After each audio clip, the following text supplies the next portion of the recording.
সেদিন বাবা তোমায় বারবার করে যেতে বলেছেন। কি করবে বলো তো ওই বাড়িতে গিয়ে? বারবার বারবার এরকম প্রতারণার শিকার হবে আমার মেয়ে। আমি আপনার মেয়ের সঙ্গে কোনো প্রতারণা করিনি। তুমি ওকে বলে যাওনি কেন? তুমি ওর সঙ্গে কথা বলনি কেন? তুমি কোথায় আছো রাত্রিবেলায় সেটা স্ত্রী হিসেবেও জানার অধিকার নেই? তুমি কি মনে করেছো অন্য কাউকে দিয়ে জানালে সেই দায়িত্বটা পালন হয়ে যায়? এটা কি একটা বিবাহিত জীবনের নিয়ম? আঙ্কেল, বিয়ের সমস্ত রকম নিয়ম কানুন যে আমি মেনে চলতে পারবো এরকম কোনো কথা কিন্তু আপনাকে দিইনি আমি, আপনার মেয়েকেও দিন। আপনার মেয়েও যে বিয়ের পরে সমস্ত রকম বিয়ের নিয়ম কানুন মেনে চলবে এটা আমি আশাও করি না। হ্যাঁ, আমি মানছি আমার সেদিন কালকে যদি আমার ব্যবহারে তোমার খারাপ লেগে থাকে, আই এম সরি। কিন্তু কালকে আমার সত্যি ভালো লাগছে না, আমি খুব খুব টায়ার্ড ছিলাম, কথা বলতে ইচ্ছা করছিল না। গুড্ডি তোমার সঙ্গে ছিল বলে তো? না, একটা অন্য জায়গায় ছিলাম তাই। তোমরা তো এক ঘরে ছিলে, একসঙ্গে এক ঘরে। তোমরা তো নাইট স্টে করেছো। গুড্ডি তো তখন তোমার পাশেই ছিল। হ্যাঁ, যে বাড়িতে আমরা ছিলাম তারা ধরে নিয়েছিল আমরা স্বামী স্ত্রী। আমি তো মিথ্যে কথা বলছি না। একটা জঙ্গলের মধ্যে আমাদের বাসটা খারাপ হয়ে যায়। গ্রামের কিছু মানুষ খুবই ভদ্র বয়স্ক, তারা ধরে নিয়েছিলেন আমরা স্বামী স্ত্রী, আমরা ওখানে স্টে করি রাত্রিটা। তাহলে যদি আমি এটা বলতাম যে আমি আমার ডিভোর্সি স্ত্রীকে নিয়ে এখানে এসেছি, আমি জানি তাদের কাছে ব্যাপারটা গ্রহণযোগ্য হতো। তাহলে কি বলতাম? বলতাম এমনি একটা মেয়েকে নিয়ে আমি চলে এসেছি, সেটাও তো অ্যাকসেপ্ট করতে পারতো না। তাই তারা যখন নিজে থেকেই ধরে নিয়েছিল আমরা স্বামী স্ত্রী, আমি আর কিছু বলিনি। তোমার তখন একবার আমার মেয়ের মুখটা মনে পড়লো না? না, তোমার মনে হলো না যে তুমি ওর সঙ্গে তঞ্চকতা করছো? কিংবা সোজা সরল মানুষগুলোর সঙ্গে তঞ্চকতা করছো? তঞ্চকতা? তঞ্চকতা ঠিক নয়। কি বলতে চাইছো তুমি? তঞ্চকতা নয়? তার মানে কি? মানে তুমি বলতে চাইছো গুড্ডি তোমার বউ, এটাই সত্যি, তাই তো? আপনি কেন ভাবছেন এটা তঞ্চকতা? এটা তো একটা সিচুয়েশনাল ঘটনা। গুড্ডি হয়তো আজ ওর বউ নয়, কিন্তু একসময় তো বউ ছিল। আপনি অযথা উত্তেজিত হবেন না।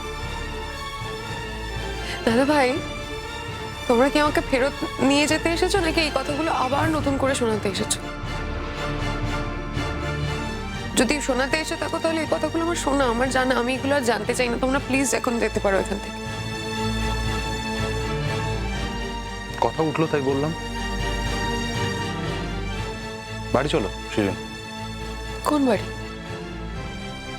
তোমার কি মনে হয় আমার আর কোনো বাড়ি আছে? হ্যাঁ, তোমার বাড়ি আছে শিরিন, বাড়িতে সবাই তোমার জন্য অপেক্ষা করছে। আমিও তো এসেছি তোমাকে নিতে। আচ্ছা ঠিক আছে, আমারই সব ভুল, প্লিজ ক্ষমা করে দাও, আমি সরি। বাড়ি ফিরে চলো।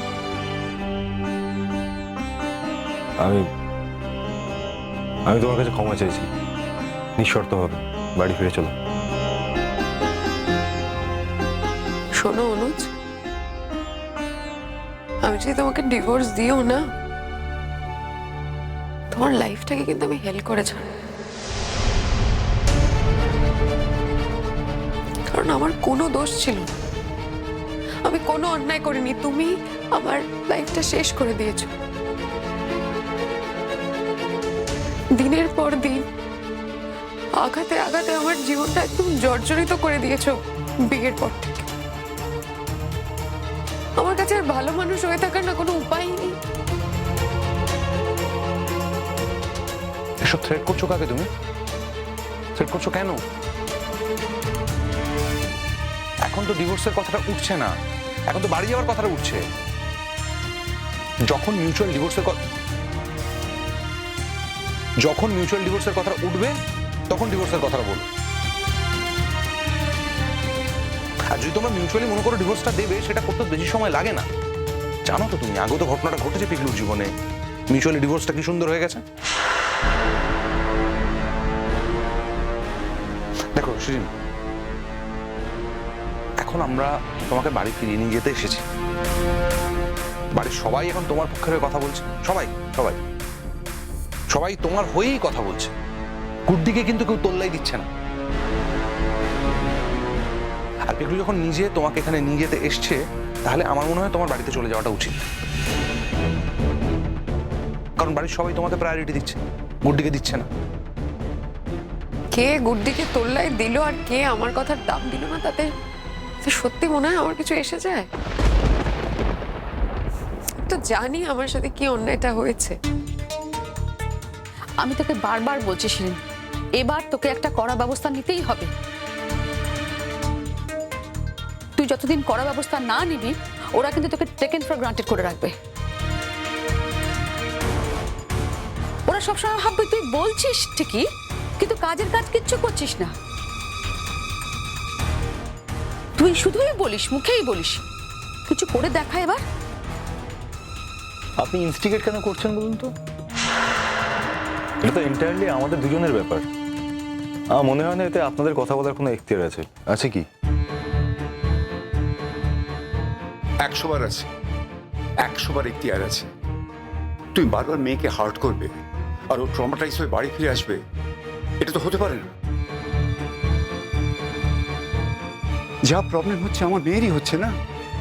তুমি দুদিকটা ব্যালেন্স করতে চাইছো, এটা তোমার অনেস্টি নয়, এটা তোমার চূড়ান্ত ডিসঅনেস্টি। তোমাকে একটা পথ বেছে নিতে হবে অনুজ, আর যদি তা না পারো তাহলে এখানে সেটা জানিয়ে দাও। আঙ্কেল একটা কাজ করুন, আমার বাড়িতে সবাই চলুন।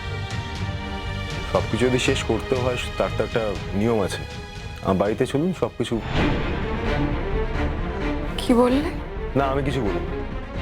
তোমার পরিবার বলছে, তুমি বলছো। আমি বলতে চাইছি সবকিছু যদি শেষ করতেই হয় তার তো একটা নিয়ম আছে, প্রসিডিওর আছে। বাড়িতে এসো, সবার সামনে বসে কথা বলা যাবে।